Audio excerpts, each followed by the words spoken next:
Kalusugan ni dating Pangulong Duterte, ikinababahala dahil sa kaso sa ICC. Ikinababahala ngayon ang bumabagsak na kalusugan ni dating Pangulong Rodrigo Duterte, na ayon sa kanyang dating tagapagsalita na si Harry Roque ay sanhi ng matinding emosyonal na dagok mula sa kinakaharap na investigasyon ng International Criminal Court, ICC. Sa isang video broadcast, ibinahagi ni Roque ang kanyang kalungkutan sa mga balitang nangangayayat na umano ang dating Pangulo. Mariing kinwestiyon ni Roque ang jurisdiction at ebidensya ng ICC laban kay Duterte, at iginiit na ang kaso ay dapat dinggin sa mga korte ng Pilipinas. Samantala, nagpahayag ng suporta at panawagan para sa hustisya ang mga taga-suporta ni Duterte, kung saan ang ilan ay nagtungo pa sa Netherlands upang magpakita ng kanilang pakikiisa. Binatikos din ni Roque ang kasalukuyang administrasyon sa pakikipagtulungan nito sa ICC at nagbabala sa posibleng galit ng publiko kung may mangyari sa dating Pangulo. Nanawagan si Roque ng panalangin para sa kaligtasan at kalusugan ni Duterte habang pinag-aaralan ang ibang mga legal na hakbang upang labanan ang anyay, ilegal, na pagkakakulong sa dating leader. Magandang araw po sa inyong lahat, ha? Nako, araw po ng linggo, pero medyo masakit po ang mga butot balat ngayon dahil kahapon po kami nagmarcha lamang nagmarcha dito sa Dahig. Almost 7 kilometers po yan para kay Tatay Digong. Yan po isang unity walk para kay Tatay Digong. At ngayon po kasama ko ang mga kababayan natin, mga taga-UK, no? Mahigit 13 hours ang biyahe nila para makisali din sa marcha nito. At siyempre, pauwi na sila, pero bago sila uwi, nakita-kita muna kami para magtakaisa. Pero alam niyo po ngayon, ang pag-usapan natin, yung malungkot na sinabi ni Ma'am Elizabeth Zimmerman Duterte, na bagamat in good health si Tatay Digong, siya ay butot balat na. Alam niyo po, naintindihan ko kung bakit kinailangan i-highlight ni Ma'am Elizabeth na talagang nasa mabuting kalagayan naman at kalusugan si Tatay Digong, wala nang gamot na iniinom. Kasi pag sinabi lang na butot balat, alam na natin kung ano ibig sabihin nun. Pero sinabi pa rin niya na butot balat. Ibig sabihin, napakalaki ng nawalang timbang kay Tatay Digong at literally siya ay butot balat na. Siguro naman, hindi mo na kinakailangan maging doktor para malaman kung bakit naging butot balat na si Tatay Digong. Sakit ng loob po yan. Sakit ang loob dahil nangyayari ngayon, yung pinakaayaw niya mangyari, na siya ay hinuhusgahan ng mga dayuhan. Talaga naman kung mula nung nagkaroon ng isang journal article na nagsasabi na dapat maimbestigahan si Tatay Digong for crimes against humanity, 2017 pa po yun, sinasabi na ni Tatay Digong, ano sila, hilo? Independenteng bansa ang Pilipinas, may sarili tayong hukuman. Kung merong gusto magreklamo laban sa akin, dito sila sa Pilipinas sumarap. Dahil mababaliwala yung pagkamartir ng ating mga ninuno na nagpakamatay para magkaroon ng malaya at independenteng Pilipinas. Pero ngayon po, nangyayari na yung kanyang bangungot na siya po ngayon ay hinuhusgahan ng mga dayuhan sa mga krimen na di mano ay nangyari sa Pilipinas. Ang nakakalungkot pa po dalawang bagay. Sinasabi nila 30,000 daw ang mga namatay dyan sa war and drugs si Tatay Digong. Pero dun sa arrest warrant, 43 ang sinasabi nilang biktima. Pangalawa po, sinasabi nila na overwhelming daw ang ebidensya. Pero anong katotohanan? Hanggang ngayon pa lang sila na nagkukumbinse ng mga pulis sa Pilipinas na tumisigo laban sa kanya. Humingi sila ng karagdagang panahon para ilabas ang lahat ng ebidensya laban kay Tatay Digong. And yet, ngayon pa lang po sila nakikipag-usap sa kapulisan na tumindig bilang testigo. Kaya nga po, naiintindihan natin kung bakit balat buto na lang si Tatay Digong. Nasisiraan na po siya ng loob. Kaya nga po siguro nawawala na ng gana. Dahil nangyayari nga yung pangungot niya at siyempre napakatagal ng proseso. At dahil siya naman po ay dating prosecutor at abogado rin, alam niya na hindi makatarungan na nangyari sa kanya. Pantakin ninyo, 120 days plus na siya nakakulong and yet wala pang probable cause. Sa Pilipinas po kasi, bago ka makasuhan sa hukuman, dumaan ka na sa proseso ng preliminary investigation at titignan na doon kung merong ang krimen na nangyari at may posible ba na inasasakta lang gumawa ng krimen. Ngayon po, wala pang ganon. Mangyayari pa lang po yan simula September 23 sa confirmation of charges. Doon pa lang po pruebahan ng prosecutor kung merong probable cause. Meanwhile, 120 days na siyang nakakulong. Sa totoo lang po, sinabi naman ni Ma'am Elizabeth na butot balat, Yung ibang mga anak naman talaga ay nalulungkot din dahil kada bisita nila, nakita niyo naman kung paano yung naging asta ni Mayor Baste. Lungkot na lungkot siya doon sa huling araw niyang pagdalaw. Si Congressman Pulong, hindi na po humarap sa amin dahil hindi na niya kaya kaming harapin. Dahil makakasiguro maluha siya, no? Hindi po mabuti ang lagay ni Tatay Digo. Yan po ay dahil sa sama ng loob. Yan po ay dahil sa nangyari sa ating bansang Pilipinas, hindi lang nangyari sa kanya. Malungkot po ang nangyari sa kanya dahil nga po linabagang soberenya natin at ngayon po ay linalabag ang karapatang pantao rin ni Tatay Digo. Well, bago po ako magpatuloy, lumarating ang pagkain namin tanghalian, pero tanungin ko muna po itong ating mga kababayan. Anong nararamdaman nyo nung nabalitaan nyo na butot balat na si Tatay Digong? Unahin po natin dito, no? Ito po ang namumuno nitong grupong to. Ito po, 2015 na pa, ay DDS na. Tayo po, si Emily, no? Si Emily po ay DDS na 2015 pa lamang. Balik-balik po sila rito, ha? Ilang oras kayo sa England papunta rito? Sumatstan? 13 hours. Balik-balik po yan. Ilang beses ka na bumalik mula nung kinulong si Tatay Digong? Ako po doon, nakasampung beses na ako mula itinag. 10 beses. Napakagastos po niyan. Magkano rin ang gastos nyo? Dahil kada punta nyo rito, nag-aarkila kayo ng bus at nag-aano kayo ng hotel, no? Magkano kada punta nyo rito? Well, napakalaki po ng gastos po. Kasi sa hotel lang, tsaka sa bus pa, o syempre pagkasin pa namin. Pero yan po ay galing sa bulsa namin. Voluntary po ang pagpunta namin dito.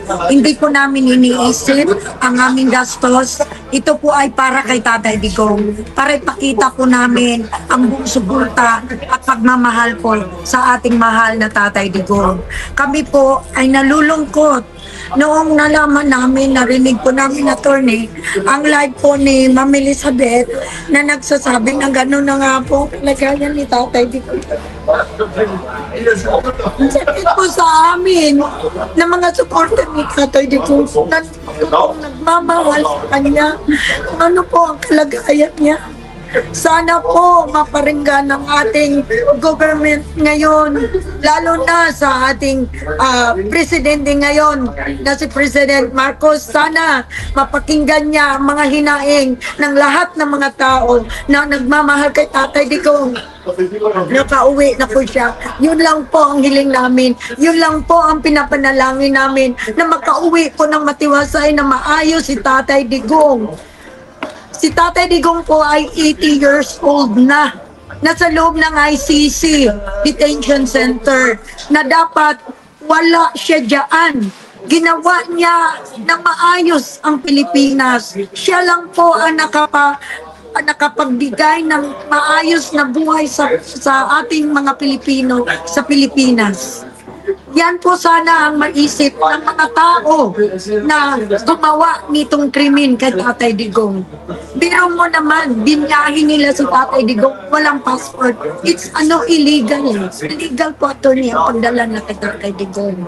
Yan po sana ang iniisip nila. Biro mo walang passport, nakarating si Tatay Digong ng dahil. Tapos, si Tatay Digong ay may sakit, mahina na. So dapat po, yan po ang iniisip ng mga Marcos ngayon.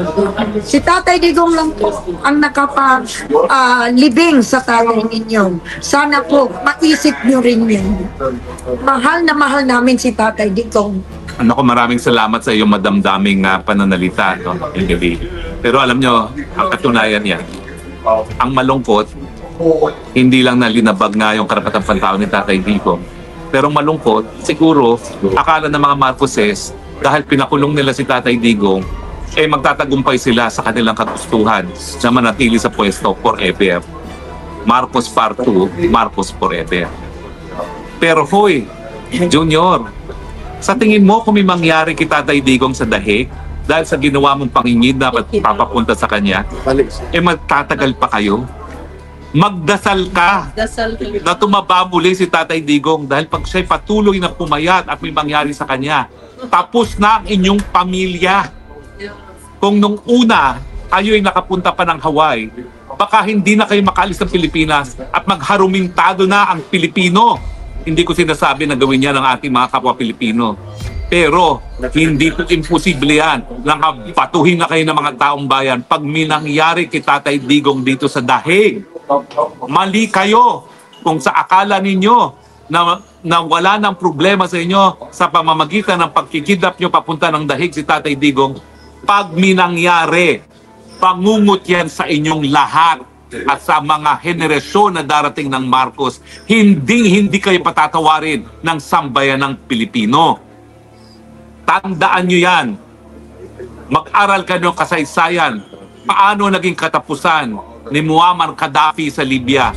Hindi malayo, ganyan din ang gagawin sa inyo. Hahatawin kayo ng taong bayan sa galit pag minangyari kay Tatay Digong. Kahit saan pa kayo magtago, may Pilipinong magagalit sa inyo at hahataw sa inyo. Hindi ko sinasabing gawin yan. Ako'y Kristiyano, hindi ko sinasabing dapat gawin yan. Pero ganyan po ang posibleng mangyari sa galit, sa hagupit ng sambayanang Pilipino pag may nangyari sa inyong lahat. Ang pag-usapan natin, anong pwede natin gawin ngayon bilang mga Pilipino? Sa tingin nyo ba naging epektibo yung marcha natin para makamit yung ating ninanais na maipauwi si Tatay Digong? Si Ross, nakakamdaman ng mga tao. Yung solidarity na sama-sama tayo na nagmarcha. Kasi yun lang ang alam namin gawin eh. Yung magmarcha para makita na may mga Pilipino, kahit nakatira kami sa London, pumupunta kami dito in any way we can sa sarili naming gastos. Pero yun lang. Pero sa totoo lang, nananalangin kami gabi-gabi, naiiyak kami gabi-gabi. Kasi he's 80 years old. Enough. Ang tagal niya nang nasa detention.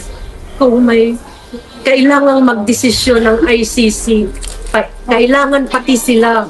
So gusto na sunugin namin ang building ng ICC. Bakit nila kinikip si Digong on what charges? Ang tagal ng September. Pero lahat kami nangangarap na makalaya siya. Totoo lahat sinabi ni Attorney Harry Roque. Napakaraming Pilipino.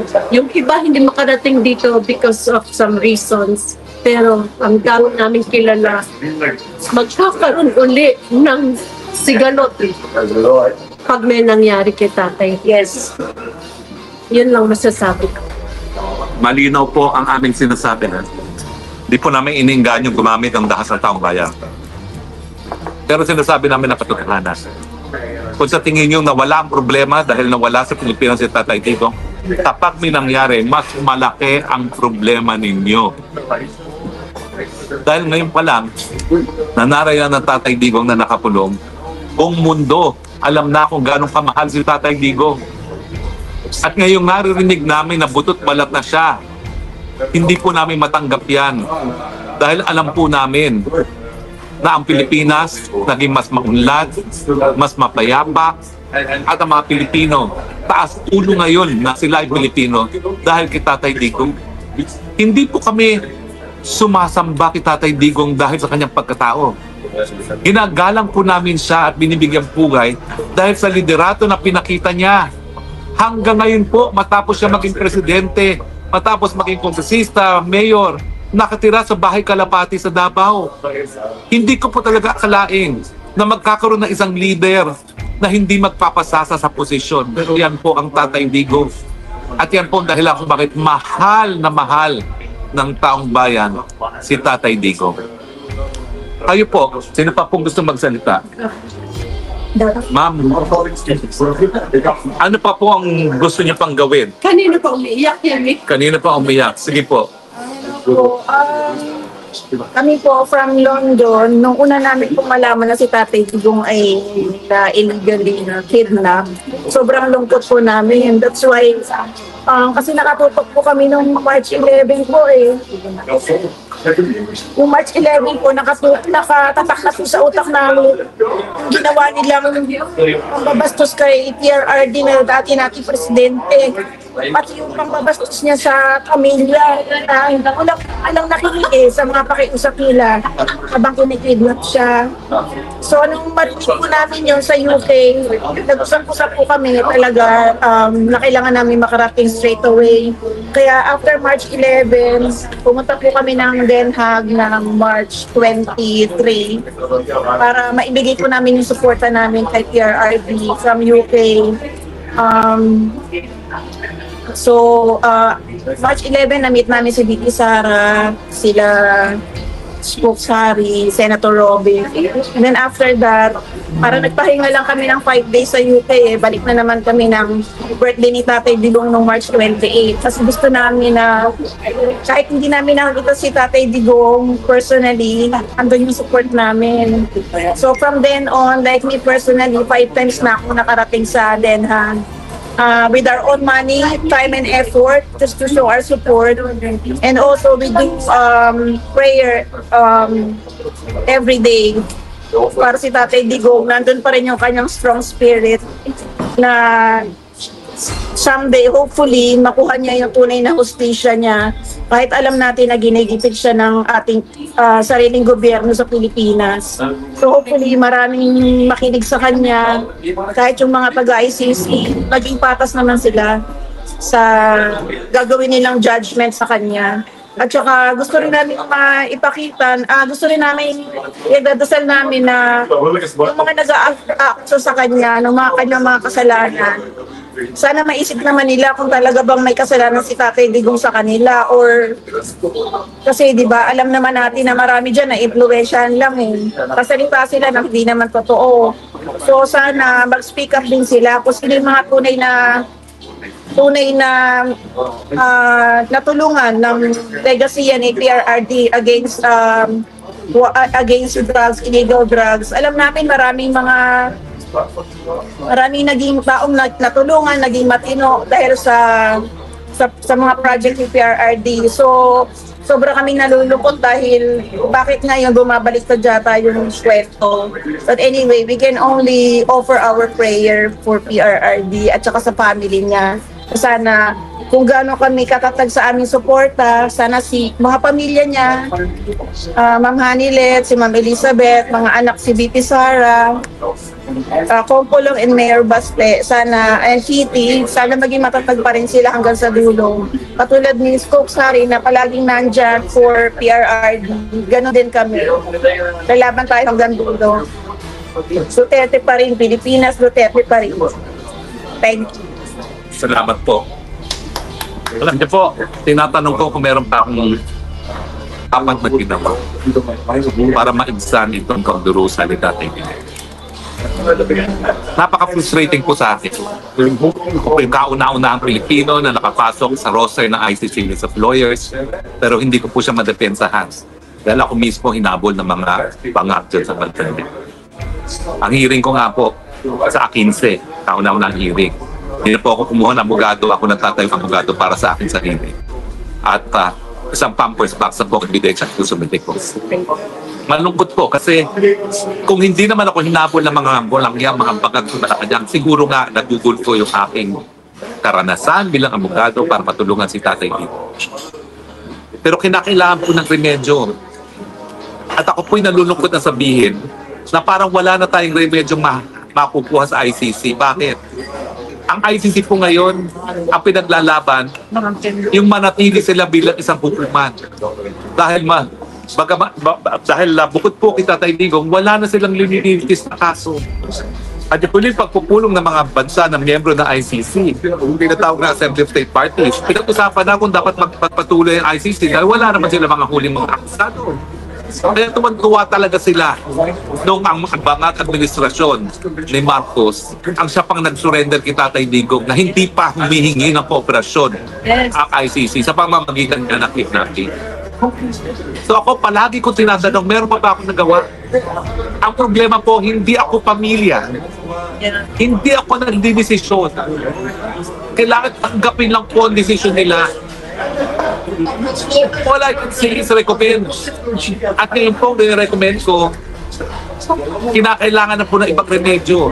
Gamitin na natin ang karapatang pangtao bilang susi para mapalaya si Tatay Digong dahil inabag ang karapatang pangtao. Hindi po pwede ang kidnapping maging dahilan para magpatuloy ang trial sa ICC. Dahil pagdating sa ICC, sa tingin ko po, dihado tayo dyan. Dahil pag wala na si Tatay Digong, sino pa ang lilitisin nila? Paano na mga sweldo nila? Paano na yung 140 million euros pang taon na ginugugol sa hukuman? Nandiyan po sa larangan ng international law. Dati-rate, ang definition ng international law lang, application of rules. Nagbago na po yan. Ngayon, authoritative decision-making process. So pati po yung konsiderasyon kung ikabubuti ba ng buong daigdig ang pag-abolish sa ICC, pumapasok na as issue sa kaso ni Tatay Digong na hindi naman dapat. Siguro, tama sila na nagsasabi sila na mas mabuting may hukuman na matatakbuhan ng mga biktima sa pinakarumalduman na krimen pag walang gumaganang lokal na hukuman. Hindi po yan ang kaso sa Pilipinas, bukas sa mga hukuman sa Pilipinas. Bakit nyo ipipilit na ituloy ang kaso ni Tatay Digong para lang magpatuloy ang ICC? Mali po yan. Kung talagang kinakailangan bigyan ng katarungan ng lahat, unahin muna natin yung karapatan ng mga nasasakdal sa hukuman. Kaya nga po ako, I can only recommend, dalhin na natin sa Dutch court dahil nga sa panakakita kidnapping, tapos yun ang pamamaraan para magkaroon ng jurisdiction sa tao, ng akusado. At hindi po pwede maghugas kamay ang mga Dutch. Nakakulong siya sa presong Dutch. Binabantayan siya ng mga Dutch na mga gwardya. Pinalanding siya sa Holland nang walang passport, tinanggap ng mga Dutch immigration authorities. Sinundo ng Dutch police kasi walang kamalay-malay ang ICC na nandiyan na si Tatay Digong. Yan ang totoo. Sinakay siya sa ambulansya ng Dutch. Dinala sa hospital ng Dutch bago kinulungan doon sa kulungan. Nakulungang Dutch. Ang sa akin, okay, may abogado dyan. Alam nyo kami mga abogado may legal ethics. Hindi ko man kasundo yan si Kaufman, hindi ko siya pwedeng pakilaman dahil kanyang kaso yan. Pero dahil nga wala naman tayo nakikita ng remedyo, hindi ba po pwede mag-explore na tayo ng ibang remedyo? Pero dyan po yung napuprustrate ako kasi hindi ako pamilya, hindi ako pwede mag-decide. Yes. Pero siguro, dahil nararamdaman naman ng pamilya na ang sakit ay hindi lang tinatamaan sila, kundi ang buong sambayan ng Pilipino nagmamahal. Siguro naman iko-considera nila ang lahat na posibleng pang remedyo para mapalaya si Tatay Digong. Pero ngayon po ako, talagang tinatanong, meron pa ba akong dapat ginawa para makatulong kay Tatay Digong? Ganong hindi naman ako. Tingnan po natin. Pero siguro, dahil ako'y pinangalak na kulot, ang sabi nila ang kulot, matitigas ang ulo, hindi po tayo titigil. Yes. Hanggang narito pa tayo. Habang Hanggang buhay. dulo, Tatay Digong. Alam namin nahihirapan ka, alam namin nawawalan ka pag-asa, pero kakilala mo si Harry Roque. Makulit, hindi titigil. Narito ako, antayin kita. Sasamahan kitang inuwi. Hang in there, Tatay Digong. Dami nagmamahal sa'yo. Huwag ka mawalan ng pag-asa. Mahal ka namin. At naniniwala ka rin sa Panginoon na nakita niya ang mabuting nagawa mo, lalong-lalo na sa pagkakaroon ng kapayapaan sa ating bayan. Sensya na po, medyo emotional ngayon, pero maraming salamat po sa inyong patuloy pagtangkilik. Pagdasal po natin ang Tatay Digong. Prayers move mountains. Amen. And let us ask God, please Lord, do not take away our Tatay Digong at a time when the nation needs Him the most. Salamat po. Hanggang sa muli. Ito po yung Spokesman Bayan. Duterte forever.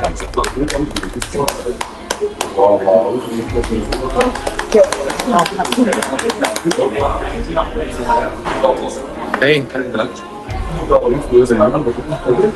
Sorry, that's a very moving story. Thank you. Paano wala na akong ganang kumain?